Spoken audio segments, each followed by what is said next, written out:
नमस्कार मित्रांनो, सर्वप्रथम आपण ही न्यूज पाहूया आणि त्यानंतर माननीय महाराष्ट्राचे मुख्यमंत्री फडणवीस साहेब आणि उपमुख्यमंत्री सुनेत्राताई पवार यांचे आभार मानूया. महिलांना 1 वर्ष प्रसूती रजा घेता येणार असल्याची घोषणा उपमुख्यमंत्री सुनेत्रा पवार यांनी विधान परिषदेत केली आहे. महिलांच्या सक्षमीकरणासाठी हा निर्णय घेण्यात आलाय. शासकीय कर्मचाऱ्यांसाठी हा नवा नियम लागू करण्यात आलाय. सध्या केंद्र सरकारच्या धर्तीवर 6 महिन्यांची प्रसूती रजा मिळते. प्रसूती रजेनंतर गरज भासल्यास कमाल 1 वर्षापर्यंत वैद्यकीय प्रमाणपत्राशिवाय देय अर्धवेतन रजा घेण्यासही परवानगी देण्यात आली आहे. मोठी बातमी महिलांसाठी आता 1 वर्षाची प्रसूती रजा घेण्यात. हे बघा मित्रांनो, केंद्र शासनाच्या धर्तीवरती महाराष्ट्र शासनामध्येही महिलांना 180 दिवसाची प्रसूती रजा म्हणजे 6 महिने प्रसूती रजा मिळत होती. त्यानंतर महिलांसाठी 6 महिने बालसंगोपन रजा असायची. त्या बालसंगोपन रजा ही मुले 18 वर्ष होईपर्यंत कधीही घेता येत असे.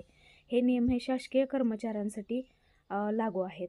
पण त्यानंतर ज्यावेळेस महिला 6 महिन्यांची प्रसूती रजा घेते, पण त्यानंतरही बाळासाठी आईचं मातृत्व हे आवश्यक असतं. त्यामुळे सरकारने जो निर्णय घेतलेला आहे की त्यानंतरही आवश्यकता असल्यास शासकीय कर्मचाऱ्यांना 1 वर्षापर्यंत अर्धवेतनी रजा घेता येऊ शकते. ही खरंच खूप आनंदाची सर्व महिला भगिनींसाठी आणि खूप आनंदाची तसेच शासनाचं कौतुक करण्यासाठी सारखी गोष्ट आहे. याबद्दल सुनेत्राताई पवार यांनी जो निर्णय घेतलेला आहे महाराष्ट्राच्या उपमुख्यमंत्री, तो खूपच कौतुकास्पद आहे. त्यामुळे आपण सुनेत्राताई पवार आणि फडणवीस साहेब यांचे आभार मानूया. परंतु हा निर्णय केवळ शासकीय कर्मचाऱ्यांसाठी लागू आहे, म्हणजे शासकीय महिला भगिनींसाठी लागू आहे.